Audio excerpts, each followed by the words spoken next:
Qanabitina azzakumullah. Allah Subhanahu wa taala mengutus Rasulnya Muhammad alaihi salatu wassalam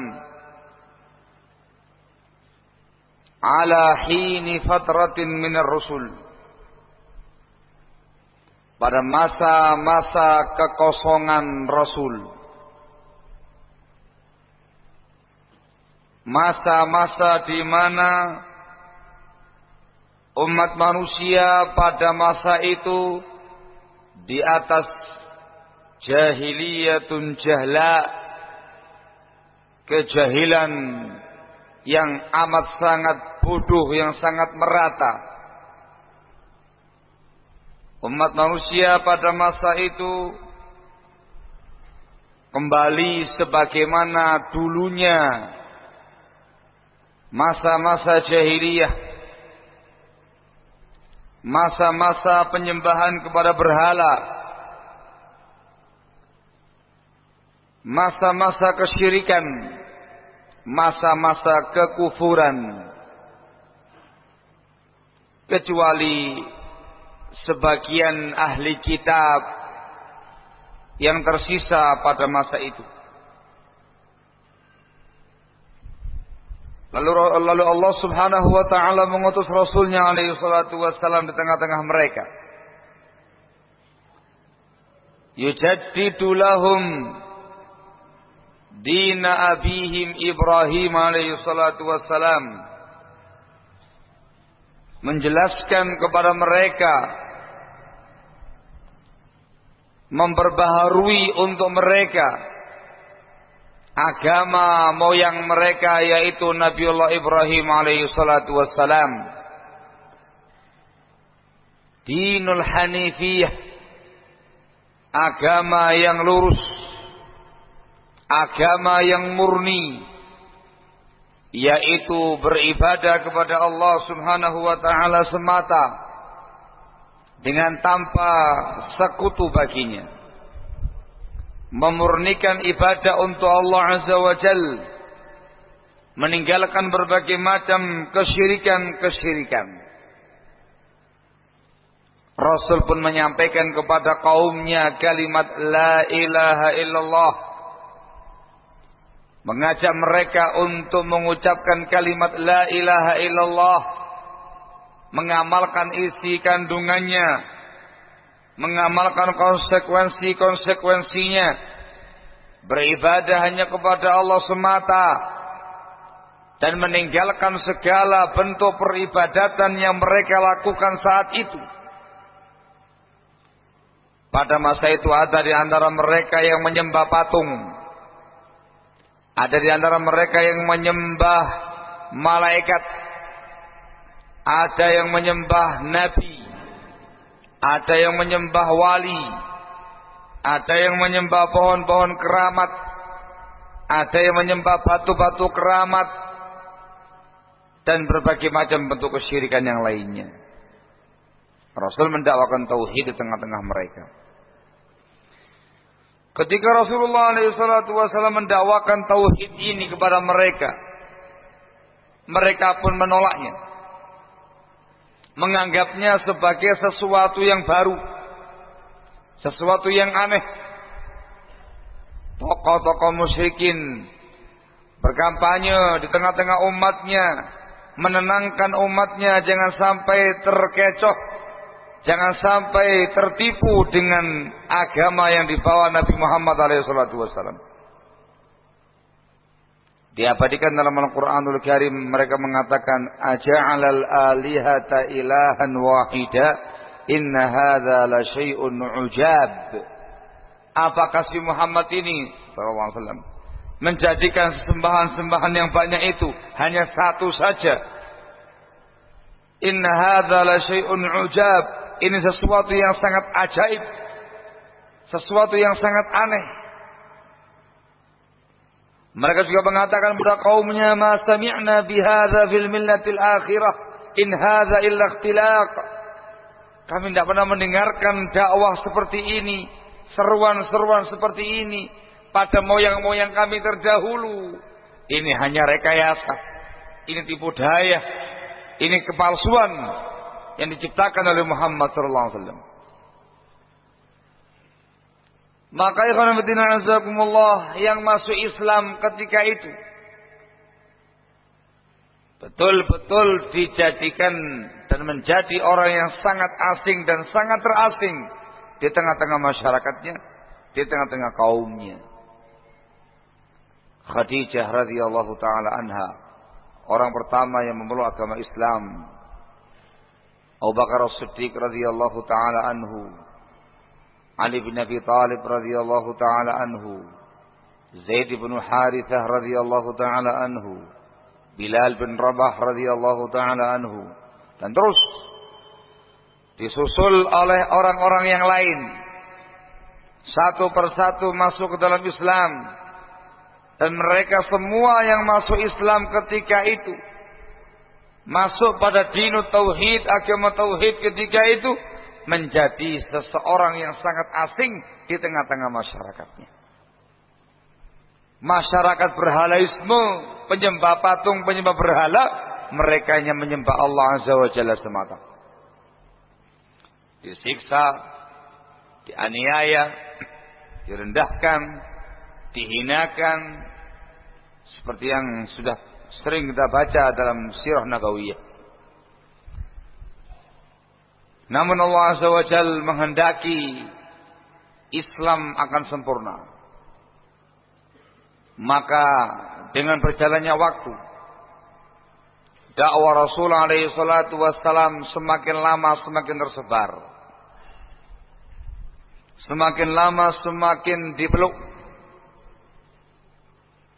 Puncaknya ialah ketika beliau dan para sahabatnya berhijrah dari Makkah menuju kota Madinah. Di Madinah beliau disambut oleh sahabat Ansar radhiyallahu taala anhum ajma'in, yang siap untuk memberikan perlindungan kepada Rasul, pembelaan kepada Rasul alaihi salatu wasallam dengan jiwa, raga, harta dan benda mereka. Maka dakwah pun semakin tersebar. Yang dulunya dakwah dengan ucapan, dakwah dengan lisan, sekarang kemudian disebarkan pula dengan pedang, dengan adanya jihad fi sabilillah, perang melawan kaum musyrikin. Terjadi peristiwa perang Badar, perang Uhud, dan perang-perang yang lainnya, hingga akhirnya Allah Subhanahu wa taala memenangkan Islam di atas semua agama yang ada, memenangkan Islam di atas semua bentuk kesyirikan dan kekufuran. Islam pun kemudian menjadi agama yang tersohor, kesyirikan-kesyirikan punah, kekufuran-kekufuran sirna.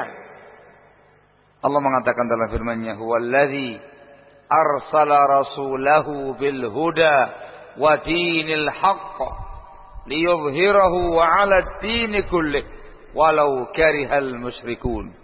Dialah Allah Azza wa Jalla yang mengutus Rasulnya alaihi salatu wassalam dengan petunjuk dan agama yang hak untuk memenangkannya di atas semua agama-agama yang lain, walaupun musyrikin membencinya.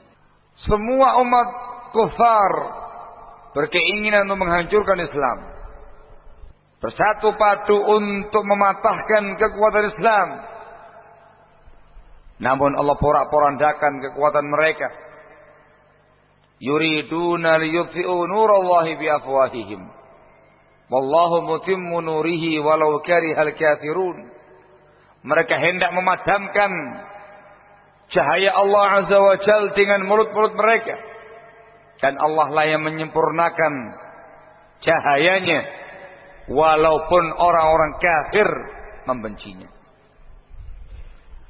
Maka di akhir hayat Rasulullah SAW,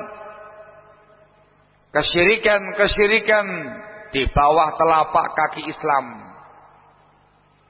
kekufuran-kekufuran berada di bawah telapak kaki kaum muslimin. Umur jahiliyah, perkara-perkara jahiliyah pada masa lalu di bawah telapak kaki Rasul dan para sahabatnya radhiyallahu taala anhum ajma'in.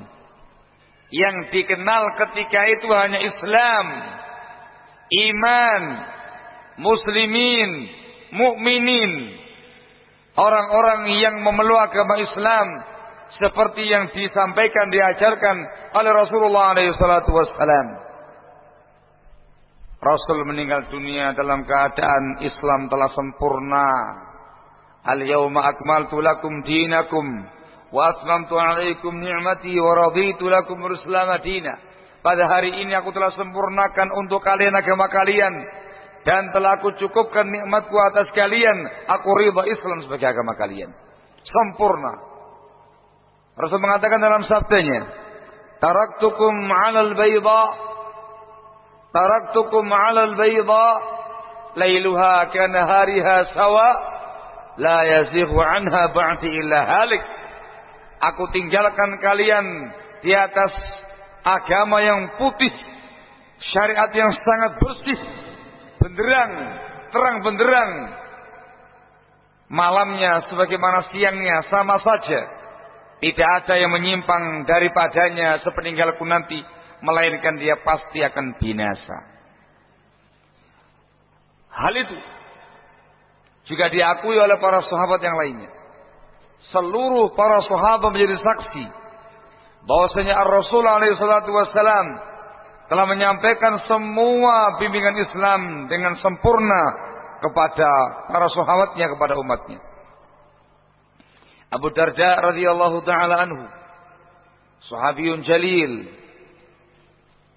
menyatakan, "Tarakana Rasulullah sallallahu alaihi wa ala alihi wasallam wa ma ta'irun yatiru bi janahihi bil hawa illa dzakara lana minhu ilma."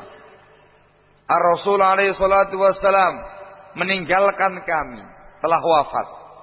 Namun tidak ada satu ekor burung pun yang menggepakkan dua sayapnya di udara, melainkan Rasul telah menyebutkan ilmunya kepada kami. Salman Al-Farisi radhiyallahu taala anhu menyatakan, "Allamana Rasulullah sallallahu alaihi wa ala alihi wasallam kulla syai' hatta al-khira'ah. Nahana an nastanjiya fi 'awamin aw rawthin." Rasulullah alaihi salatu wasallam telah mengajarkan kepada kami segala sesuatu hingga adab-adab buang hajat. Rasul melarang kami untuk istinja dengan kotoran atau dengan tulang. Maka Islam telah sempurna, agama Islam telah sempurna, telah menyeluruh. Yang ada pada masa itu hanya Islam, iman, Rasul, para sahabatnya, muslimin, mukminin. Islam di atas sunnah Rasul alaihi salatu wassalam.